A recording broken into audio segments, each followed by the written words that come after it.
Subjective symptoms वो होते हैं जो पेशेंट खुद बताता है, ठीक है। मान लो पेशेंट के दर्द हो रहा है कहीं पे भी, तो वो हमें बताएगा कि डिलीवरी होती है, बच्चे की डिलीवरी होने के बाद बच्चे के भी वाइटल साइंस को हमें वही मेज़र करना बहुत ज़रूरी है। कैसे पता चलेगा कि बच्चा नॉर्मल है या नहीं, कोई प्रॉब्लम तो नहीं है। तो उसको नो हर्ट मतलब ज़ीरो। अगर उसको थोड़ा सा भी दर्द हो रहा है तो थोड़ी सी क्या आ जाएगी, सरबट सी आ जाएगी उसके चेहरे पे। अगर थोड़ा ज़्यादा दर्द हो रहा है तो ये सरबट और ज़्यादा हो जाएगी, ठीक है। धीरे धीरे क्या हो रहा है। Hello friends, welcome back to my YouTube channel Varsha nursing classes. आज का हमारा टॉपिक है वाइटल साइन। तो आज हम इस वीडियो में जानेंगे कि वाइटल साइन क्या होते हैं और ये हमारे लिए इतना इम्पोर्टेंट क्यों है। तो सबसे पहले हमें पता होना चाहिए वाइटल साइन क्या है। वाइटल साइन हमारी बॉडी के इम्पोर्टेंट साइन होते हैं जिनकी वजह से हमें पता चलती है कि हमारी जो बॉडी की कंडीशन है वो सही है या ख़राब है। तो सबसे पहले हम क्या चीज़ चेक करते हैं भाई, बीपी, टेम्परेचर, पल्स, है ना। यही सारी चीज़ हमारी किस में आती है, वाइटल साइन में। मान लो अगर आपका बीपी नॉर्मल नहीं है, नॉर्मल बीपी कितना होता है 120/80 mmHg, ये हमारा होता है नॉर्मल बीपी। किसका, एडल्ट का, ठीक है। अगर इससे ज़्यादा होता है तो हाइपरटेंशन, इससे कम होता है तो हाइपोटेंशन।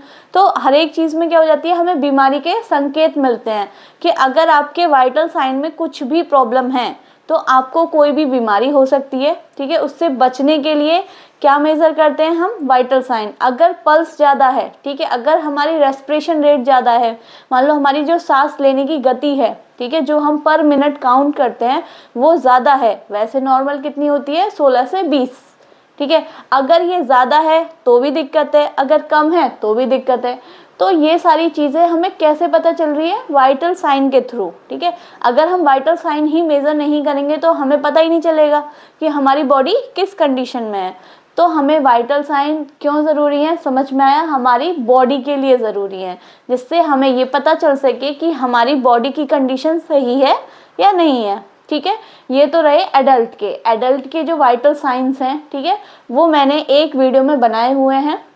आप मेरे चैनल पे जाइए और वाइटल साइन वाली वीडियो देखिए। एडल्ट के जितने भी हैं, टेम्परेचर हुआ, पल्स हुआ, रेस्पिरेशन हुआ, ठीक है, बीपी हुआ, सारे मैंने वाइटल साइंस के बारे में डिटेल से उसमें बताया है। आज हम इस वीडियो में पढ़ेंगे कि न्यूबॉर्न, जैसे ही बच्चे की डिलीवरी होती है, बच्चे की डिलीवरी होने के बाद बच्चे के भी वाइटल साइंस को हमें वही मेज़र करना बहुत ज़रूरी है। हमें कैसे पता चलेगा कि बच्चा नॉर्मल है या नहीं है, बच्चे में कोई प्रॉब्लम तो नहीं है, तो उसके वाइटल साइन चेक करके हमें पता चलेगा। तो आज की वीडियो में हम क्या पढ़ेंगे, वाइटल साइन इन न्यूबॉर्न, ठीक है। तो न्यूबॉर्न में वाइटल साइंस तो सेम ही होते हैं, ठीक है, जैसे कि टेम्परेचर हुआ, पल्स हुआ, बीपी हुआ, ठीक। पर लेकिन उनके क्या होती है, वैल्यूज़ चेंज हो जाएगी। जैसे कि एडल्ट में नॉर्मल बीपी कितना होता है 120/80 mmHg, पर एडल्ट में अलग होता है, ठीक है। ऐसे ही टेम्परेचर थोड़ा सा डिफरेंस होता है, पल्स रेट अलग होती है, ठीक है, रेस्पिरेशन रेट अलग होती है। तो वो सारी चीज़ हम इस वीडियो में डिटेल से पढ़ेंगे। तो सबसे पहले है रेस्पिरेशन रेट, ठीक है। रेस्पिरेशन रेट क्या होता है भाई, एक हम पढ़ते हैं जो हम न्यूबॉर्न बेबी का एप्गार स्कोर करते हैं। एप्गार स्कोर में हम जो रेस्पिरेशन रिदम है कि बच्चा सांस हर सेकंड पे रेगुलर ले रहा है या नहीं ले रहा है, मतलब एक रिदम होता है कि हाँ सांस ली रेस्ट लिया, सांस ली रेस्ट लिया, तो उस रिदम को जो काउंट करते हैं वो हम एप्गार स्कोर में करते हैं, ठीक है। बच्चे की कंडीशन के अकॉर्डिंग इंटरवेंशन करने के लिए हम एप्गार स्कोरिंग करते हैं, ठीक। लेकिन यहाँ पे हम क्या चेक कर रहे हैं, वाइटल साइन चेक कर रहे हैं। तो वाइटल साइन में सबसे पहले हमने क्या चेक किया, रेस्पिरेशन रेट। रेस्पिरेशन मतलब वो बच्चा कितनी बार सांस ले रहा है। तो जो नॉर्मल रेंज है वो कितनी होती है, 30 to 60 ब्रीथ्स पर मिनट, एक मिनट में 30 से 60 बार, ठीक है। अच्छा, अब आप ये चीज़ सोच रहे होंगे कि सबसे पहले रेस्पिरेशन क्यों लिया, है ना भाई। जो एडल्ट में है वो क्या लेते हैं, TPR, टेम्परेचर, पल्स, रेस्पिरेशन, फिर बीपी, ये होता है सीक्वेंस। लेकिन जो वाइटल साइन हम न्यूबॉर्न में लेते हैं उसका जो सीक्वेंस है वो क्या होता है, RBT, RPT और BP। ऐसा क्यों है, ऐसा इसलिए है, जैसे कि हमने बच्चे को भाई टेम्परेचर लेने के लिए टच किया, ठीक है, बीपी लेने के लिए टच करेंगे, पल्स लेने के लिए अगर हमें पल्स चेक करनी है तो हम उसको टच करेंगे।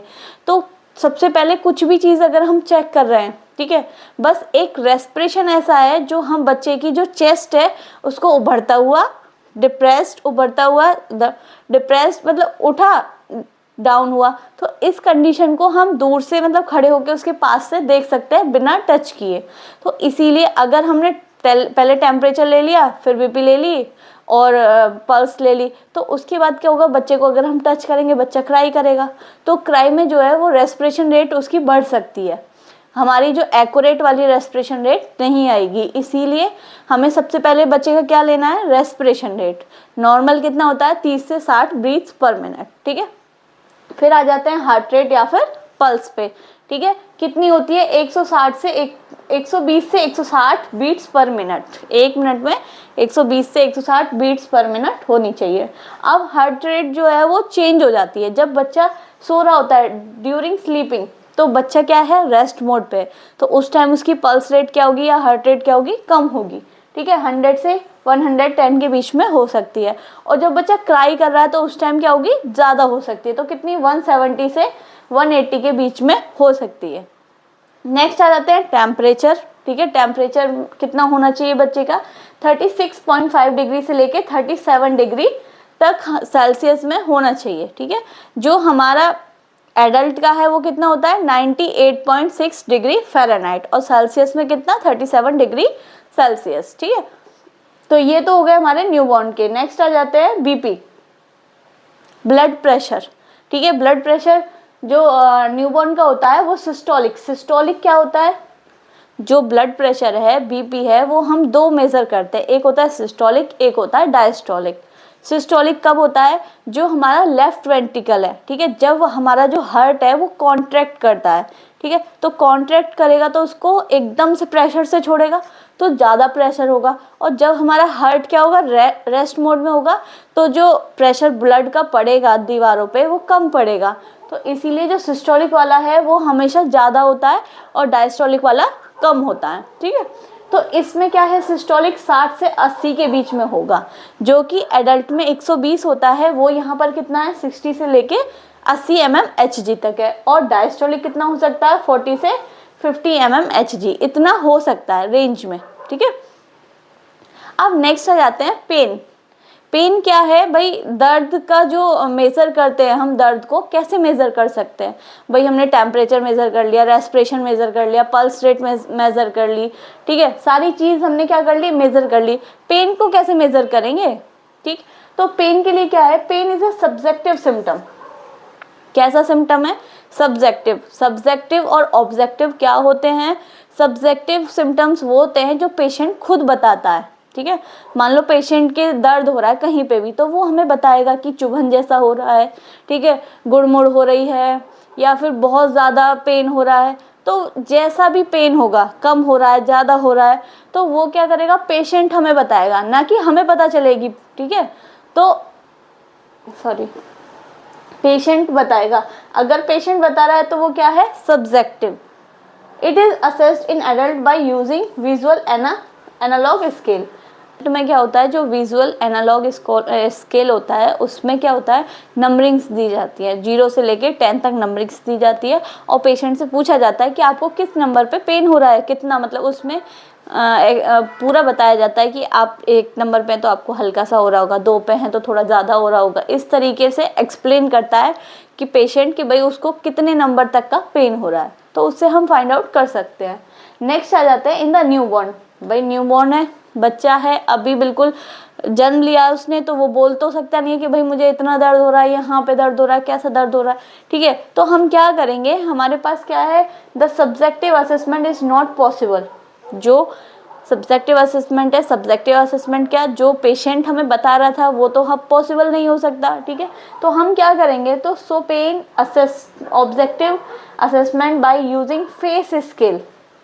अब क्या करेंगे, बच्चे की तरह जो फेस बनाते हैं, ठीक है, उस फेस की तरह स्केल होता है, उसमें हम देखते हैं कि बच्चा किस तरीके से फेस बना रहा है, तो उसको किस टाइप का पेन हो रहा है, ठीक है, हम उसको कितने नंबर के पेन पर रख सकते हैं। तो उसी स्केल को क्या बोलते हैं, वॉन्ग बेकर फेसेस रेटिंग या फिर स्केल, ठीक। क्वेश्चंस आते हैं काफ़ी बार कि भाई जो इसमें न्यूबॉर्न है, ठीक है, न्यूबॉर्न का हम जो पेन है वो असिस्ट किसके द्वारा करते हैं, यही है वॉन्ग बेकर फेस रेटिंग या फिर स्केल। ठीक है, इधर देखिए इमेज में इस तरीके से पेन को मेजर कर रहे हैं। अगर बच्चा बिल्कुल हंस रहा है तो उसको नो हर्ट मतलब 0। अगर उसको थोड़ा सा भी दर्द हो रहा है तो थोड़ी सी क्या आ जाएगी, सरबट सी आ जाएगी उसके चेहरे पे। अगर उसको और थोड़ा ज़्यादा दर्द हो रहा है तो ये सरबट और ज़्यादा हो जाएगी। ठीक है, धीरे धीरे धीरे क्या हो रहा है, ये बढ़ता जा रहा है। उसको जितना पेन होगा उतने नंबर्स पे हम एक्सप्लेन कर सकते हैं, हाँ भाई इसको इतना पेन हो रहा है या इतने नंबर पे पेन हो रहा है, जिससे हम पता कर सके कि बच्चे कोई ना कोई दिक्कत में है, बच्चे को कोई परेशानी तो नहीं है। ठीक है, तो ये सारी चीज़ हम इससे देख सकते हैं। वाइटल साइन इसीलिए ज़रूरी है बच्चे में कि बच्चे की कंडीशन क्या है, नॉर्मल है या एबनॉर्मल है, बच्चे में कोई प्रॉब्लम तो नहीं है, सांस ज़्यादा तो नहीं है, सांस कम तो नहीं ले रहा। ठीक है, टेकिपनिया तो नहीं है, ब्रेडिकार्डिया तो नहीं है, मतलब बहुत सारी कंडीशंस होती हैं जो हम वाइटल साइन मेज़र करते हैं उससे बच सकती है या फिर हमें जल्दी पता चल सकती है। ठीक है, तो सबसे इम्पॉर्टेंट है इस वीडियो में हमने क्या पढ़ा कि हमने वाइटल साइंस के बारे में पढ़ा, न्यूबॉर्न के। ठीक है, एडल्ट के अलग होती है रेंज और न्यूबॉर्न्स की अलग होती है। ठीक है, दोनों उस पे मेरी वीडियो है। अगर मेरी वीडियो अच्छी लगी हो तो वीडियो को लाइक करें, चैनल को सब्सक्राइब करें और अपने फ्रेंड्स को शेयर करें।